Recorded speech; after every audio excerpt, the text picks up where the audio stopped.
به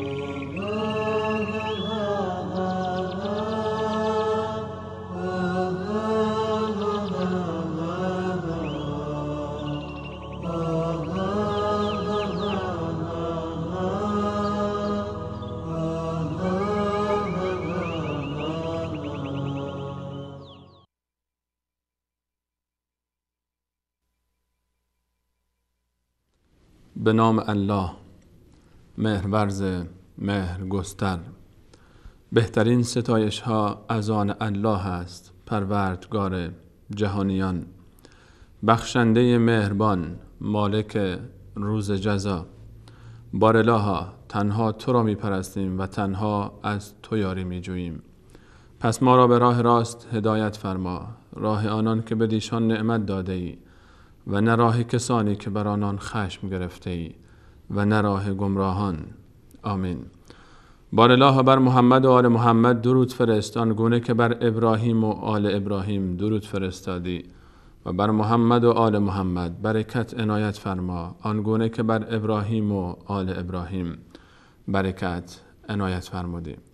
و با هزاران درود و سلام خدمت همه شما بینندگان عزیز و ارجمند. الله رو شاکریم و سپاسگزار از این که یک بار دیگر این فرصت رو در اختیار ما قرار داد تا در خدمت شما خوبان و مهربانان باشیم با یکی دیگر از برنامه‌های بانوان عصر پیامبر صلی الله علیه و سلم.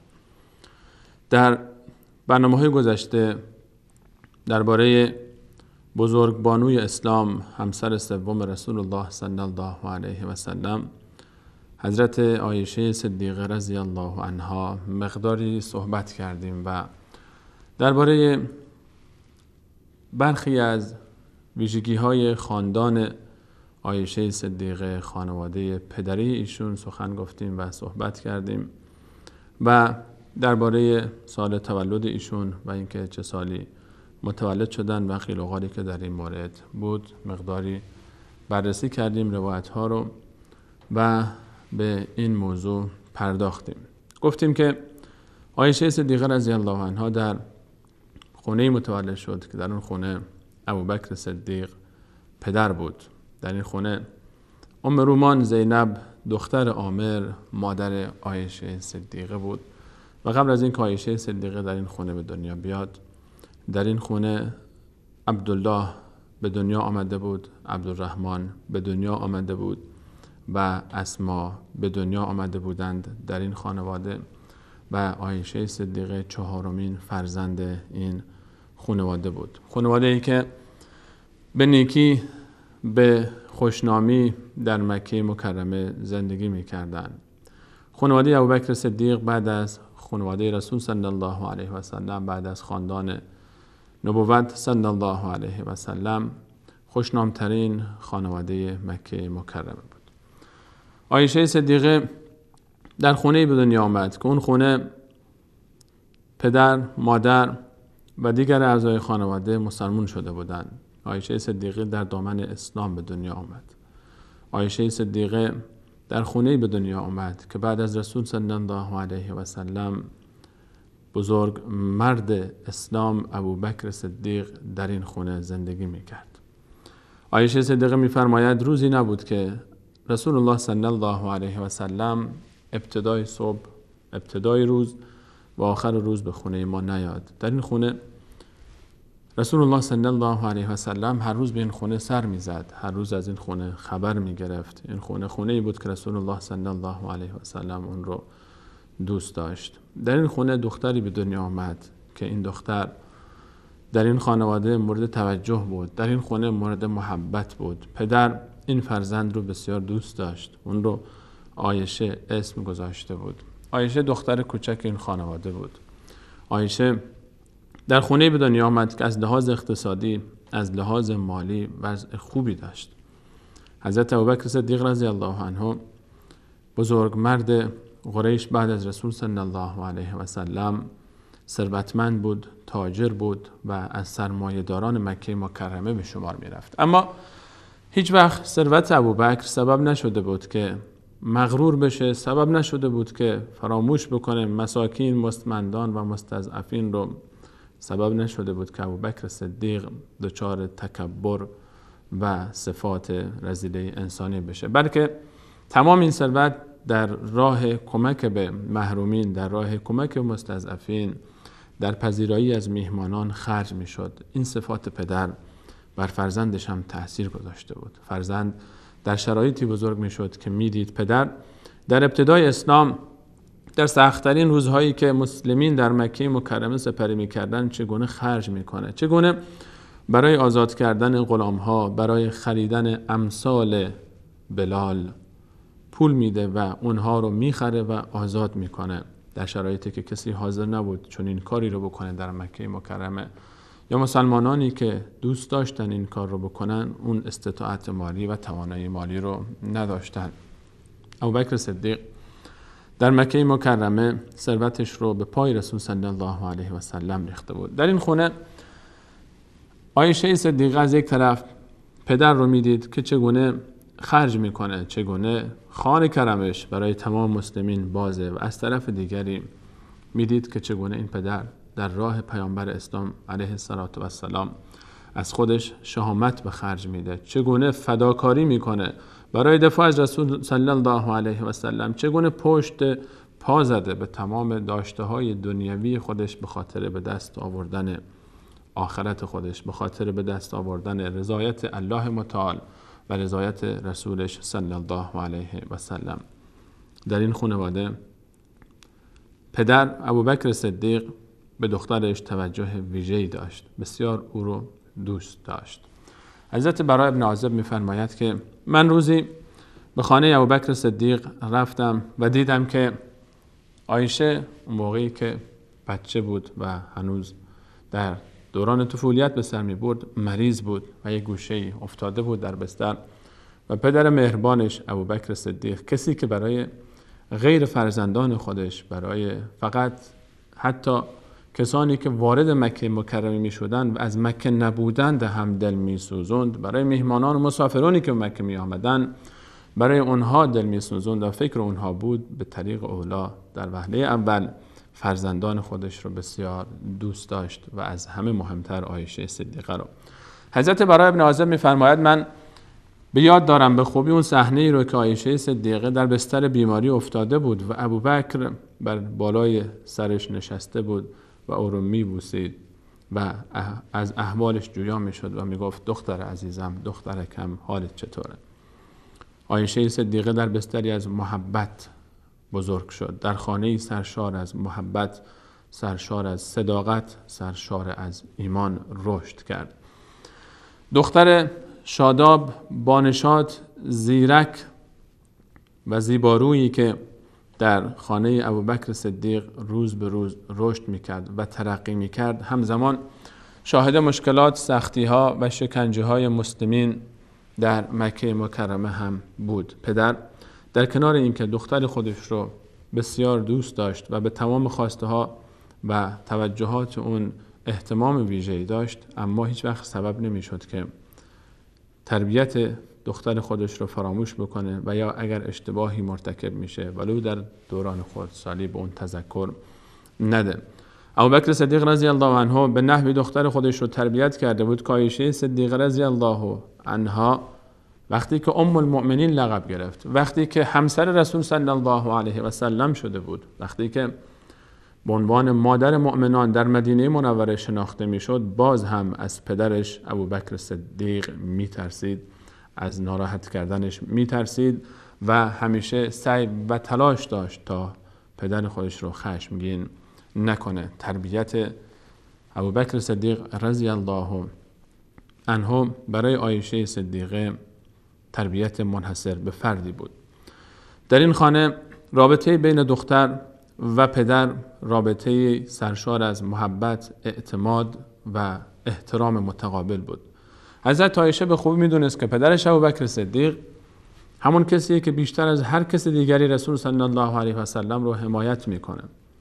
عایشه صدیقه میدونست که ابوبکر صدیق یار غار رسول صلی الله علیه و سلم بوده و بلکه خودش شاهد این ماجرا بود و بلکه خودش میدید که پدرش چگونه برای رسول صلی الله علیه و سلم جان فدایی میکنه. عایشه صدیقه فراموش نکرده بود که رسول صلی الله علیه و سلم هر روز برای دیدن ابوبکر به این خانه می آمد و بسیار خبر داشت و بسیار مطلع بود از رابطه محبت بین رسول صلی الله علیه و سلم و ابوبکر صدیق. از طرف دیگه ابوبکر صدیق هم وقتی که به دختر خودش نگاه میکرد، نه تنها این دختر ابوبکر صدیق، عایشه صدیقه محبوبه ابوبکر بود، بلکه مورد توجه رسول صلی الله علیه و سلم هم قرار گرفته بود. رسول الله صلی الله علیه و سلم بعدها به مادرمان عایشه صدیقه فرمودند که من 3 شب پشت سر هم خواب دیدم که فرشته‌ای در خواب آمد و ابریشم سبزی رو به دست داشت و آورد و به من گفت یا رسول الله، در این پارچه تصویر همسر شماست و من وقتی که پارچه رو کنار زدم عکس تو رو در این پارچه دیدم. رسول الله صلی الله علیه و سلم از طرف الله متعال، از طرف وحی الهی به خواستگاری عایشه صدیقه تشویق شد و امر شد. رسول الله صلی الله علیه و سلم در خواب دیدند که فرشته به ایشون فرمود که یا رسول الله، الله متعال عایشه صدیقه رو برای شما انتخاب کرده به عنوان همسر. رسول الله صلی الله علیه و سلم، خواب مبارک همه میدونیم که خواب انبیا وحی هست و انبیاء الهی وقتی خوابی میبینند به منزله وحی الهی است، همون گونه که ابراهیم علیه السلام خواب دید که اسماعیل رو ذبح میکنه و دست به کار شد. رسول الله صلی الله علیه و سلم از طرف الله تعالی مورد وحی قرار گرفت برای خواستگاری عایشه صدیقه دختر ابوبکر صدیق. در سال 10 بعثت، همون سالی که خدیجه کبری از دنیا رفت، همون سالی که همسر رسول صلی الله علیه و سلم، اولین همسر مبارکشون و مادر 6 فرزند رسول الله صلی الله علیه و سلم از دنیا رفت، زندگی برای رسول صلی الله علیه و سلم مشکل تر از قبل بود. در مکه مکرمه در فراق خدیجه کبری، خدیجه‌ای که 25 سال رو با پیامبر سپری کرده بود، خدیجه‌ای که حامی رسول صلی الله علیه و سلم بود، در سخت ترین شرایط در رمضان سال 10 از دنیا رحلت فرمود. اما همسران صحابه و زنهایی که در مکه مکرمه از مسلمین زندگی می‌کردند همیشه توجه ویژه‌ای به رسول صلی الله علیه و سلم داشتند، به احوال ایشون، به وضعیت روحی ایشون. این گونه نبود که بی تفاوت باشن نسبت به پیامبر خودشون. و خوله دختر حکیم، همسر عثمان بن مظعون، همون 2 همسر بزرگواری که در هجرت حبشه به حبشه هجرت کردند و اونجا رفته بودند و به همراه سوده و همسر سوده سکران ابن عمرو به اونجا سفر کرده بودند و بازگشته بودند. خوله خانم حکیمی که میدید پیامبرش بعد از وفات خدیجه اون شادابی رو که قبلا داشت در چهره مبارک پیامبر نمیبینه دیگه، اون شادابی رو احساس میکرد که پیامبر در فراق همسرش، در فراق همراهش، همرازش، همسنگرش، هم مسیر 25 سال زندگی مشترکش، مادر فرزندانش خدیجه کبری واقعا ناراحت و نگران و جای خالی خدیجه در خانه رسول صلی الله علیه و سلم احساس میشه. این درسی برای همه خواهران ما، برای همه برادران ما، حتی که نسبت به دوربری‌های خودمان، نسبت به اطرافیان خودمان، نسبت به هم نوعان خودمان، خواهران و برادران مسلمان خودمان بی توجه نباشیم، ولی اینکه اون شخص رسول صلی الله علیه و سلم بوده باشه. صحابه رسول الله صلی الله علیه و سلم رو در شرایطی که، در وضعیتی که می‌دیدند و احساس می‌کردند نیاز داره رسول صلی الله علیه و سلم به همفکری، نیاز داره به همراهی، نیاز داره به کمک دیگران، هرگز ایشون رو تنها نمیگذاشتن. انسان در زندگی نیاز به همفکر داره، نیاز به همراه داره، نیاز به مشورت داره. انسان هرچند که خودش مربی باشه، هرچند که خودش فرمانده باشه، هرچند که خودش اختیار یک جمعی رو به دست داشته باشه، باز هم در شرایطی واقعا نیازمند اطرافیان خودش هست، نیازمند زیردستان خودش هست، نیازمند همسنگران، همفکران خودش هست. همیشه به فکر دوربری‌های خودمون باشیم، همیشه به فکر اطرافیان خودمون باشیم و زیر نظر داشته باشیم اونها رو، زیر چشم داشته باشیم اونها رو، حرکات اونها رو، رفتار اونها رو، برخورد اونها رو، نشست و برخاست اونها رو، شادی و غم اونها رو، اندوه اونها رو. اینجوری نباشه که ما بیخیال باشیم در جامعه و فقط فکر خودمون باشیم، به فکر اونها باشیم، به فکر مشکلات اونها باشیم، بریم با اونها صحبت بکنیم. خوله از این خانم ها بود، از این بانوان بزرگواری بود که برایش مهم بود که پیامبرش چه احساسی داره، چه عاطفه‌ای داره، چه غم و شادی رو در دل خواهد داشت و چگونه سپری میکنه زندگی خودش رو. رفت و پیش رسول الله صلی الله علیه و سلم با ایشون صحبت کرد. یا رسول الله، آیا اجازه میدید برای شما برم خواستگاری؟ رسول الله صلی الله علیه و سلم میدونن که خوله دوست داره پیامبره، میدونن که خوله پیامبر اکرم علیه السلام رو دوست داره و از ایشون پرسیدن چه کسی؟ حضرت خوله فرمود اگر دوست داشته باشید بیوه‌ای رو هم سراغ دارم و اگر دوست داشته باشید دوشیزه‌ای رو هم برای شما من انتخاب کردم، زیر چشم دارم. خوله قبل از این که بره پیش رسول صلی الله علیه و سلم حتی انتخاب کرده، پیشنهادهایی داره برای رسول صلی الله علیه و سلم. پیامبر خودش رو میشناسه و برای پیامبر خودش انتخاب کرده 2 نفر رو که بره و اونها به رسول الله صلی الله علیه و سلم پیشنهاد بده که این 2 نفر رو مورد بررسی قرار بدن و اگر تمایل به ازدواج دارن با این 2 نفر ازدواج بکنن تا شاید جای خالی خدیجه رو در خانه رسول صلی الله علیه و سلم پر بکنن. میان برنامه میبینیم، برمیگردیم و این 2 نفر رو معرفی میکنیم که خوله چه کسانی رو به رسول الله صلی الله علیه و سلم معرفی کرد.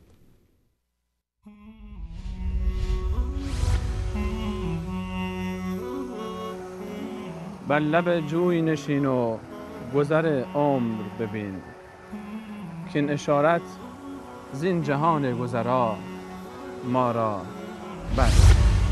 حکایت عمر ما داستان جریان این آب است که میره و بر نمیگرده. تنها کسانی در زندگی برد کردند که از این فرصت استفاده کردند.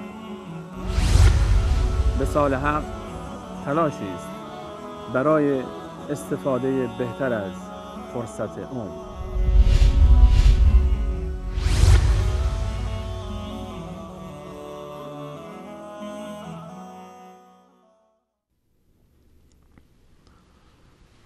با عرض سلام مجدد خدمت همه شما بینندگان عزیز و ارجمند.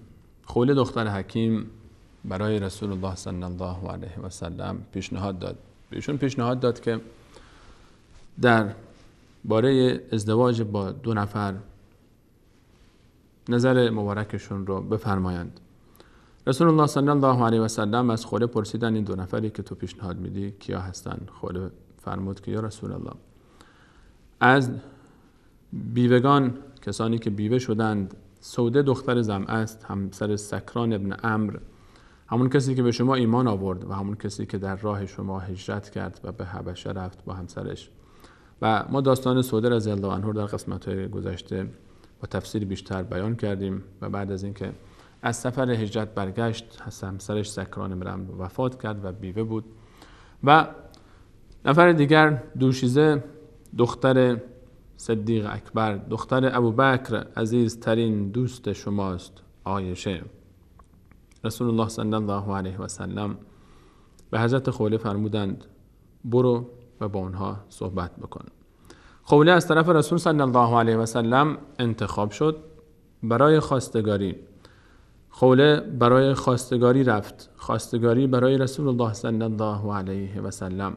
دقت بکنید که ما در داستان خدیجه کبرا رضی الله عنها هم اگر به خاطر داشته باشید ذکر کردیم که پیشنهاد ازدواج با رسول صلی الله علیه و سلم از طرف خود خدیجه کبرا مطرح شد. این بار هم برای ازدواج دوم و سوم، ازدواج دوم با سوده هم باز از طرف یک بانوی دیگر مطرح شد و ازدواج سوم با خدیجه با عایشه صدیقه رضی الله عنها هم باز از طرف یک بانوی دیگر مطرح میشه.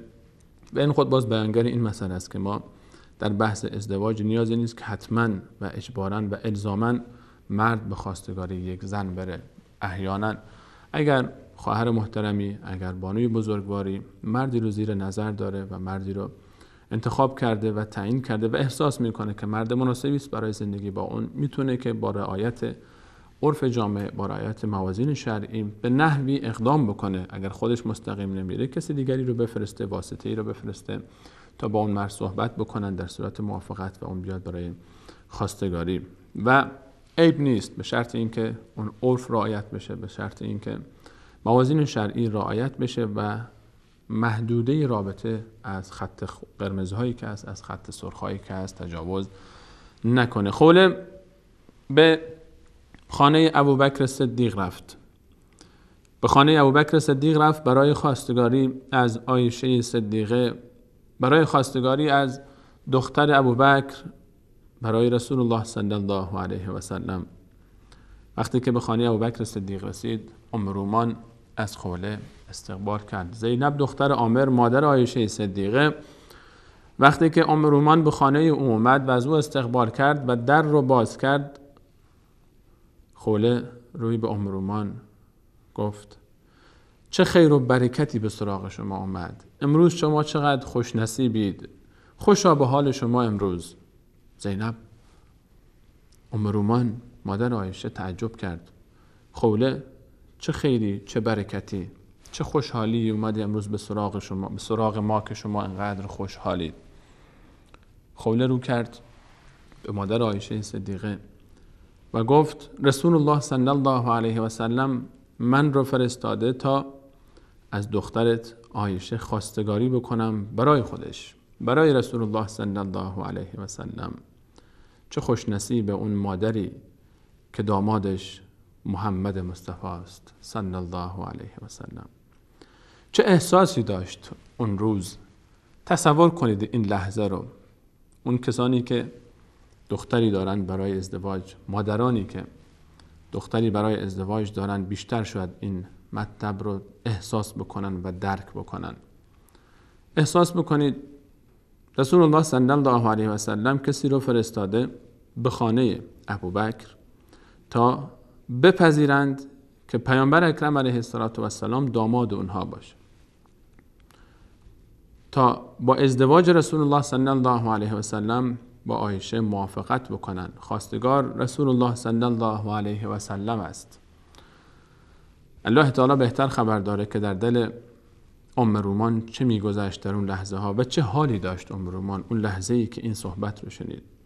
ام رومان روی به خوله گفت چقدر آرزو داشتم که این اتفاق بیفته.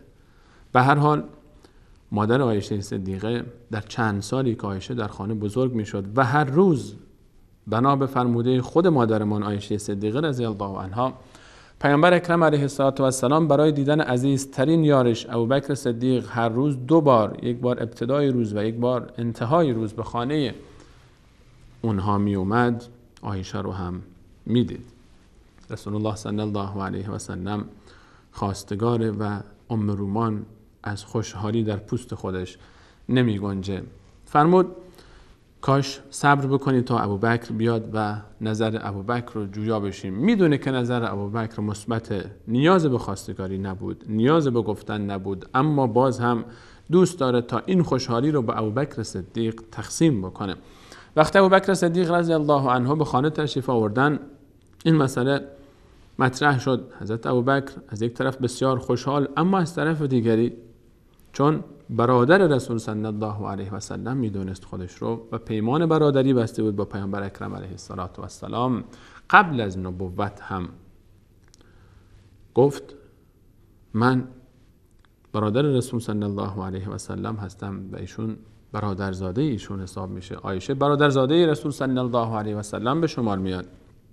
آیا این امکان وجود داره که رسول صلی الله علیه و سلم با برادرزاده خودش ازدواج بکنه؟ برداشت ابوبکر صدیق از پیمان برادری که با پیامبر اکرم علیه السلام بسته بود قبل از بعثت، حتی این برداشت رو داشت که شاید چون این رسم در عرب بود که دو نفر که با هم پیمان برادری میبستن فرزندان اونها رو هم به مانند فرزندان خودشون میدونستن، احساس میکرد شاید این پیوند مشکل داشته باشه. برداشتش این گونه بود و اون آیاتی که در این باب، در باب رابطه برادرخواندگی و محارم ازدواج در سوره نساء بعدها نازل شد، هنوز نازل نشده بود و فرمود که آیا این امکان وجود داره خوله برگشت پیش رسول صلی الله علیه و سلم و این خبر رو به رسول الله صلی الله علیه و سلم اطلاع داد و پیامبر اکرم علیه السلام فرمودن برو به ابوبکر بگو تو برادر دینی من هستی و ازدواج من با عایشه مشکلی نداره. به این صورت در شوال سال دهم بعثت، همون سالی که در رمضانش، یعنی یک ماه قبل، حدود یک ماه قبلش، خدیجه کبری رحلت فرموده بودند، رسول الله صلی الله علیه و سلم از عایشه صدیقه خواستگاری کردند و رسما این مراسم صورت گرفت و موافقت طرفین حاصل شد. نکته که در این مورد باید مورد نظر من و شما عزیزان باشه اینه که متاسفانه در بعضی از مناطق ما مشاهده میشه که ما بعد از وفات همسر برای مرد، اون مرد رو عرف جامعه شاید اجازه نده که تا چند ماه، شاید حتی تا یک سال هم بره برای ازدواج و میگن زشته، بده که هنوز نمیدونم 2 ماه نگذشته، 3 ماه نگذشته، 4 ماهشو نگرفتیم، سالگردشو نگرفتیم، رفته و زن دیگه برای خودش انتخاب کرده. در حالی که پیامبر اکرم علیه السلام کمتر از 1 ماه هنوز نگذشته بود از وفات خدیجه کبری که به خواستگاری هم سوده رفتن و هم به خواستگاری ام المؤمنین عایشه رضی الله عنهما. در ماه شوال سال دهم خواستگاری صورت گرفت، اما ازدواج در سال اول هجرت، یعنی حدود 3 سال بعد، در مدینه منوره اتفاق افتاد. عایشه صدیقه در خانه ابوبکر صدیق زندگی می‌کردند تا هنگامی که دستور هجرت به مدینه منوره صادر شد و رسول الله صلی الله علیه و سلم و صحابه و من جمله یارغار رسول صلی الله علیه و سلم ابوبکر صدیق به مدینه منوره هجرت کردند و خانواده ابوبکر صدیق و رسول الله صلی الله علیه و سلم من جمله عایشه صدیقه در مکه باقی مانده بودند تا اینکه رسول الله صلی الله علیه و سلم به مدینه رسیدند و چند نفری رو فرستادند تا خانواده رسول صلی الله علیه و سلم و ابوبکر صدیق رو از مکه مکرمه به مدینه منوره منتقل بکنند. در سال اولی که رسول صلی الله علیه و سلم به مدینه منوره وارد شدند، در شوال همون سال، یعنی سال اول هجری، ازدواج با ام المؤمنین عایشه صدیقه صورت گرفت. رسول الله صلی الله علیه و سلم در این سال در شوالش با ام المؤمنین عایشه صدیقه ازدواج کردند. درباره شب ازدواج رسول صلی الله علیه و سلم روایت بسیار زیبایی ذکر شده که برای ما درس ها داره. اسما دختر یزید ابن سکن کسی بود که در شب ازدواج ام المؤمنین عایشه مسئولیت آماده کردن همسر رسول صلی الله علیه و سلم رو به عهده گرفته بود. اسما دختر یزید ابن سکن کسی بود که در سال اول، در همون سال یعنی در مدینه منوره، ایمان آورده بود و از زنان مشهور صحابه است. اسما دختر یزید ابن سکن کسی است که به عنوان سخنگوی زنان مدینه منوره، به عنوان سخنگوی زنان صحابه در مدینه بعدها از طرف محدثین لقب گرفت. کسی بود که در فتح خیبر با رسول صلی الله علیه و سلم در جنگ شرکت کرد. کسی بود که در بیعت الرضوان گفته میشه که از جمله کسانی بوده که در بیعت الرضوان حضور داشته و کسی بود که در جنگ سال 13 هجرت بین مسلمانان و رومیان در سرزمین شام شرکت کرد، در جنگ یرموک شرکت کرد و از جمله کسانی است که در مدینه منوره همیشه پیشگام بود در مسائلی که مربوط به بانوان و زنان بود و داستان روایت پرسش و پاسخش از رسول صلی الله علیه و سلم درباره غسل حیض که در مسلم، کتاب مسلم ذکر شده، مشهور هست و همچنین اون کسی همون بانویی هست که از رسول صلی الله علیه و سلم خواست تا جلساتی رو اختصاص بدن برای تعلیم زنان صحابه در مدینه منوره. اسما دختر یزید ابن سکن مسئولیت پیدا کرده تا عایشه صدیقه رو در شب ازدواج بزرگ پیامبر تاریخ محمد مصطفی صلی الله علیه و سلم با دختر صدیق اکبر عایشه صدیقه آماده بکنه. حضرت اسما میفرماید من عایشه رو آماده کردم و در برحال اون چیزی که ما اسمش رو هجده میگذاریم، اون موقع که هجده‌ای هم در خانه رسول صلی الله علیه و سلم وجود نداشت، حضرت عایشه رو آماده ساختم و از رسول صلی الله علیه و سلم خواستم تا تشریف بیارن به پیش عایشه صدیقه و برای ملاقات با ایشون و صحبت با ایشون در شب ازدواج. رسول الله صلی الله علیه و سلم تشریف آوردن و نشستن کنار ام المؤمنین عایشه صدیقه. امروز رسول الله صلی الله علیه و سلم در کنار همسرشون نشستند، همون همسری که از طرف الله تعالی برای اونها انتخاب شد، همون همسری که 3 شب متوالی فرشته در خواب تصویر مبارکش رو بر روی پارچه ای از ابریشم از آسمان آورد، همون همسری که از طرف الله تعالی انتخاب شده بود تا همسر رسول صلی الله علیه و سلم باشه در دنیا و آخرت، همون دختر بزرگواری که در دامان صدیق اکبر بزرگ شد تا معلم دوم امت باشه بعد از پیامبر اکرم علیه السلام. رسول الله صلی الله علیه و سلم در کنار عایشه صدیقه نشستند و ظرفی رو، کاسه ای از شیر به دست مبارک بود، خودشون نوش جان فرمودن و بعداً تعارف کردن و به سمت عایشه صدیقه کاسه رو دراز کردن و فرمودن که از این شیر بخور. اسما می‌فرماید عایشه سر رو پایین انداخته بود و خجالت می‌کشید و رسول الله صلی الله علیه و سلم کاسه رو دراز کرده بودن، کاسه شیر رو، و همچنان عایشه سرش پایین بود و هیچ عکس العملی نشون نمیداد. رسول الله صلی الله علیه و سلم فرمودند بخور. عایشه سرش پایینه و خجالت میکشه. به هر حال هر عروسی در شب اول وقتی که به خانه بخت میره، اون بزرگواران، خواهران بزرگواری که ازدواج کردن شاید بهتر متوجه این صحبت ها بشن، این صفات و این اخلاق رو دارند و به هر حال چه برسه به عروسی که در محضر رسول صلی الله علیه و سلم نشسته، عایشه صدیقه در محضر پیامبرش نشسته و قراره که همسر پیامبرش بشه. اسما میفرماید که من به عایشه گفتم عایشه بگیر، کمی با لحنی تندتر بهش گفتم بگیر، دست رسول صلی الله علیه و سلم دراز بود.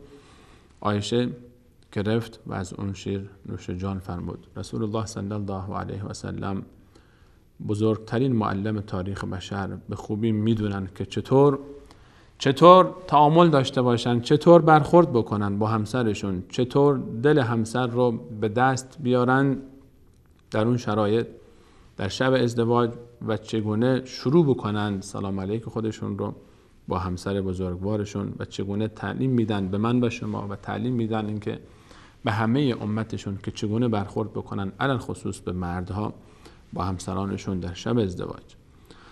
از طرف دیگری اسما میفرماید که بعد از اینکه عایشه از این شیر مقداری نوشید، رسول الله صلی الله علیه و سلم فرمودن ظرف رو بده به رفیق خودت. منظور از این رفیق اسما بود. رسول الله صلی الله علیه و سلم اشاره فرمودن با عایشه که این ظرف رو بده تا اسما هم از اون استفاده بکنه، از این شیر بخوره.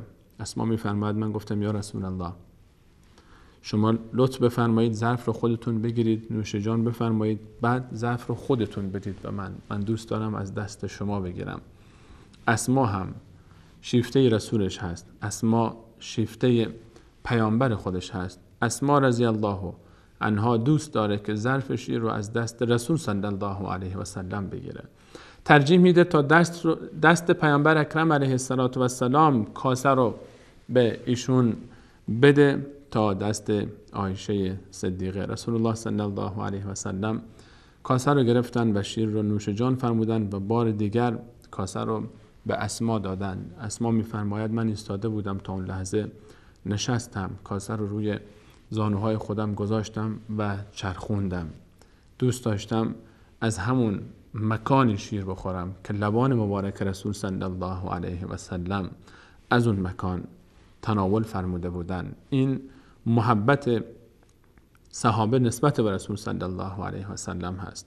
این محبت یک بانوی بزرگوار نسبت به پیامبرش هست. انقدر دوست داره پیامبرش رو که حتی راضی نیست کاسه شیر رو از دست عایشه بگیره، دوست داره از دست خود پیامبر علیه السلام بگیره، دوست داره اول پیامبر نوش جان بفرمایند و بعد از اون دوباره اسما از این شیر بخوره، دوست داره که لب خودش رو جایی بگذاره که لب رسول صلی الله علیه و سلم از همون جا شیر خورده. اسما میفرماید من کاسه رو چرخوندم و سعی کردم از همون جایی شیر بخورم که رسول الله صلی الله علیه و سلم تناول فرمودند. این بخشی از شب ازدواج رسول صلی الله علیه و سلم هست. در کمال سادگی، در کمال لطافت و مهربانی، در کمال احترام، رسول الله صلی الله علیه و سلم شب اول زندگی خودشون رو آغاز کردند. فکر میکنید که مراسم ازدواج بزرگترین پیامبر تاریخ با یکی از بزرگترین بانوان تاریخ چگونه برگزار شده باشه؟ فکر میکنید که ابوبکر صدیق برای دخترش، ابوبکر تاجر بزرگ مکه، ثروتمند بزرگ مکه، برای دخترش و قبل از دخترش مراسم ازدواج پیامبرش که امروز دامادش هست چقدر خرج کرده باشه؟ مادرمان عایشه صدیقه میفرماید نه شتری برای من کشته شد و نه گوسفندی برای من قربانی شد. نه گوسفندی بود که کسی قربانی بکنه و نه شتری بود که کسی قربانی بکنه در شب ازدواج پیامبر این امت، در شب ازدواج مادرمان مؤمنه، مادرمان عایشه، مادرمان صدیقه دختر صدیق رضی الله عنها. عایشه صدیقه در شرایطی ازدواج کرد که حتی در شب عروسی ایشون غذایی برای عروسی تدارک دیده نشده بود. واقعا جای تأمل، جای تفکر و جای بررسی داره که ما بشینیم و فکر بکنیم. مراسم ازدواج بزرگترین پیامبر تاریخ، مراسم ازدواج رسول الله صلی الله علیه و سلم و مادرمون در شرایطی برگزار میشه که یک گوسفند برای قربانی نیست و کسی گوسفندی هم قربانی نمیکنه و غذایی برای میهمانی و غذایی برای این عروسی تدارک دیده نشده و با سادگی تمام این مراسم برگزار میشه. مادرمان عایشه صدیقه میفرماید نه شتری قربانی شد نه گوسفندی و فقط سعد بن عباده سردار طایفه خزرج یک صحنی، یک دیسی، قاب بزرگی از غذا رو پخته بود و آورد و اغلب از این کارا میکرد و برای خانواده رسول صلی الله علیه و سلم غذا میپخت و می آورد. فقط اون غذای پخته بود و آورده بود. این کل مراسم ازدواج رسول الله صلی الله علیه و سلم و عایشه صدیقه است. ما کجاییم؟ اونها کجا بودند؟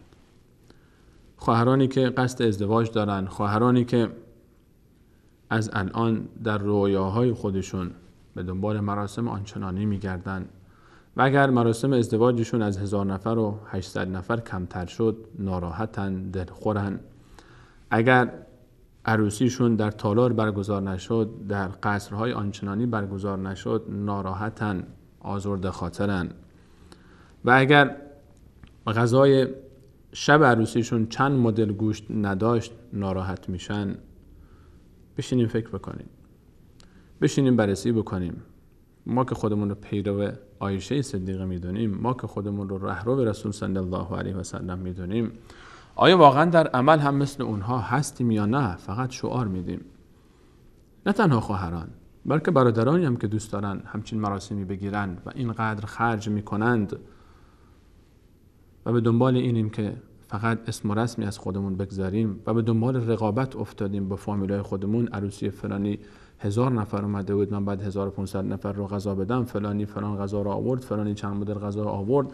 اگر عروسی من از اون کمتر باشه مردم چی میگن؟ من جلوی در و همسایه و فامیل چشمی ندارم، فردا چطور سرم رو بالا بگیرم؟ چرا خودمون رو با اونها مقایسه میکنیم؟ چرا فقط همیشه خودمون رو با اطرافیان خودمون مقایسه میکنیم؟ چرا خودمون رو با بهتر از خودمون مقایسه نمیکنیم؟ چرا خودمون رو با عزیزترین انسانهای روی زمین مقایسه نمیکنیم؟ آیا موفقیت در زندگی فقط به مراسم آنچنانی گرفتنه؟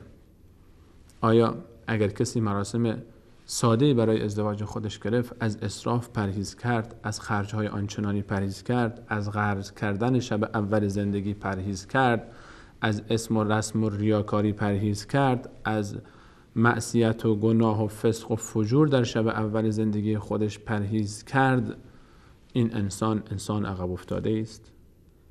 آیا باید متهم بشه این انسان به عقب ماندگی؟ آیا باید متهم بشه این انسان به این که معنای زندگی و لذت زندگی رو نفهمیده؟ چرا نباید اینها رو تشویق بکنیم؟ چرا نباید غبطه بخوریم به حال کسانی که زندگیشون رو در کمال سادگی آغاز میکنند، با تأسی از پیامبرشون، با رنگ گرفتن از مادرشون عایشه صدیقه رضی الله عنها؟ در شب ازدواج پیامبر اکرم علیه السلام و عایشه صدیقه نه گوسفندی قربانی شده و نه شتری قربانی شده و نه غذای میهمانی از قبل آماده شده، بلکه یکی از صحابه، اون هم سردار طایفه خزرج، آمده و برای چند نفری غذا آورده. نه که اون هم 1000 نفر 2000 نفر رو غذا داده باشه، نه. اما عایشه صدیقه هرگز ننالید از این که شب اول زندگی من به من توهین شد، شب اول زندگی من بابای من به فکر من نبود، شب اول زندگی من همسر من به فکر من نبود. نه. اگر همسر انسان مرد متدینی باشه، اگر همسر انسان بانوی متدینی باشه، انسان در زندگی چی میخواد بیشتر از این؟ مهم نیست که مراسم ازدواج چگونه برگزار بشه، مهم اینه که با چه کسی ما ازدواج میکنیم و چگونه ازدواج میکنیم. رسول الله صلی الله علیه و سلم و عایشه صدیقه با کمال سادگی و با کمال محبت مراسم ازدواج خودشون رو پشت سر گذاشتن و زندگی خودشون رو شروع کردند. البته تنها شب ازدواج این گونه نبود، بلکه تمام زندگی رسول صلی الله علیه و سلم و عایشه صدیقه همین گونه داشت سپری میشد. خانه‌ای که عایشه صدیقه رضی الله عنها در اون خونه زندگی میکردن، خانه‌ای که اولین خانه رسول صلی الله علیه و سلم در مدینه منوره بود بعد از خانه سوده، یک اتاق بود. ما وقتی که از خانه های رسول صلی الله علیه و سلم صحبت میکنیم، در اصل این خانه ها همون اتاق هاست. ما اسم خانه روی اون میگذاریم، در اصل یک اتاق بیشتر نبودن. اتاقی که مادر من عایشه در اون زندگی میکرد، از روز ازدواجش با رسول صلی الله علیه و سلم تا لحظه وفاتش، اون خونه یک اتاق 3 متری در 3.5 متری بود. 3 متر در 3.5 متر. شاید یک فرش 12 متری هم داخل این اتاق جا نمیشد. فقط یک اتاق بود که از دیوار این اتاق از گل ساخته شده بود و سقفش انقدر کوتاه بود که اگر کسی دستش رو بلند میکرد به سقف میرسید. و سقفش هم اسمش سقف بود، بلکه فقط چوبهایی بود از درخت خرما که با برگهای از درخت خرما پوشیده شده بود و روی اون هم چادری شبیه چادری از موی بز و پشمهایی که بود استفاده کرده بودند تا مانع ورود آب بشه به داخل اتاق. این خانه مادرمان عایشه است.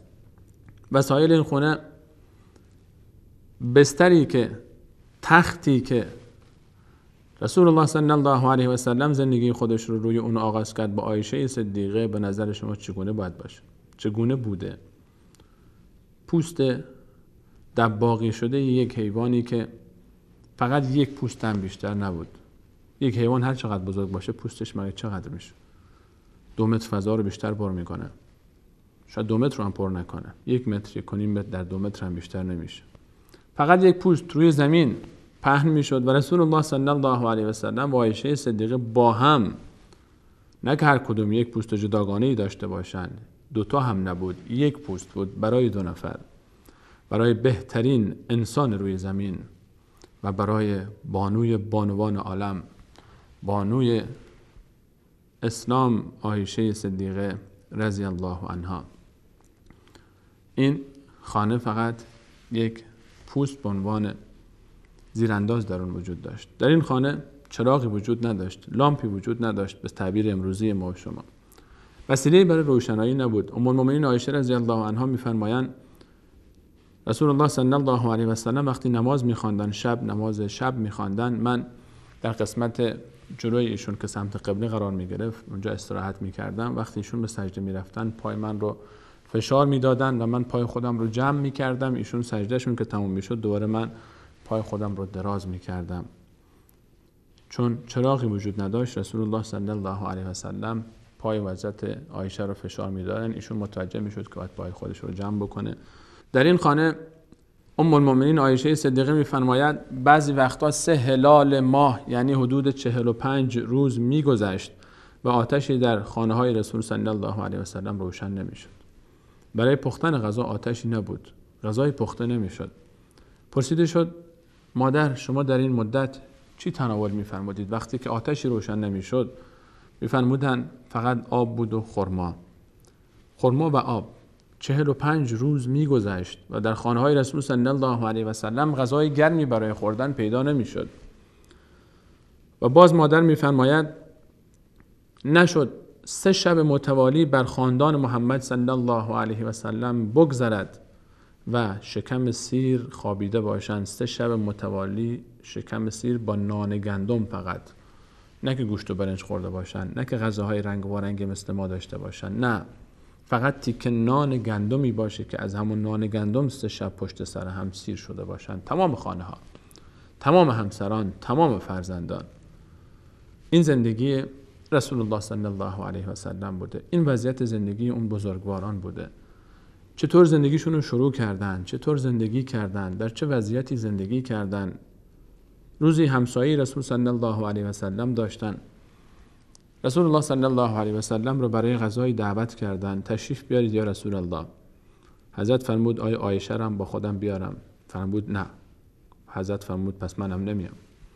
بار دیگر دعوت کرد، اصرار کرد یا رسول الله تشریف بیارید برای تناول غذا.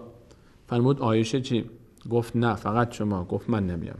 بار سوم آمد، یا رسول الله تشریف بیارید. حضرت فرمود عایشه چی؟ فرمود عایشه رو هم با خودتون بیارید. بعد رفتن و حضرت عایشه رو فرمودن که حاضر شو بریم.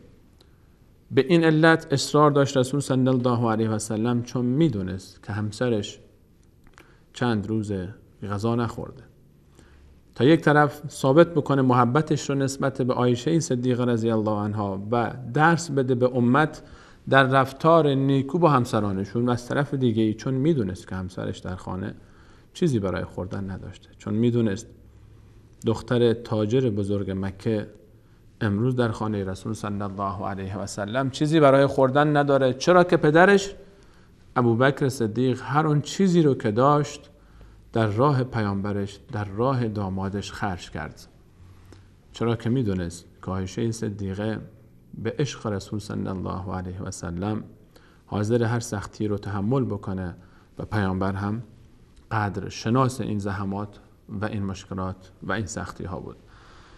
این گوشه ای از اتفاقات ازدواج مادرمان عایشه صدیقه با رسول صلی الله علیه و سلم هست و گوشه ای از زندگی زاهدانه، گوشه ای از زندگی متواضعانه و سراسر محبت و عشق و ایثار و گذشت مادرمان عایشه صدیقه با رسول الله صلی الله علیه و سلم بود. و به این امید که الله تعالی ما توفیق بده تا به این گفته ها و به این حرف ها بیاندیشیم، فکر بکنیم و سعی بکنیم خودمون رو مثل اونها بکنیم. زندگیمون رو، سطح توقعات خودمون رو، سادگی زندگی خودمون رو، انتظارات خودمون رو از زندگی و معیارهای خودمون رو در زندگی تغییر بدیم و ارزش ها رو بشناسیم و به دنبال ارزش ها باشیم.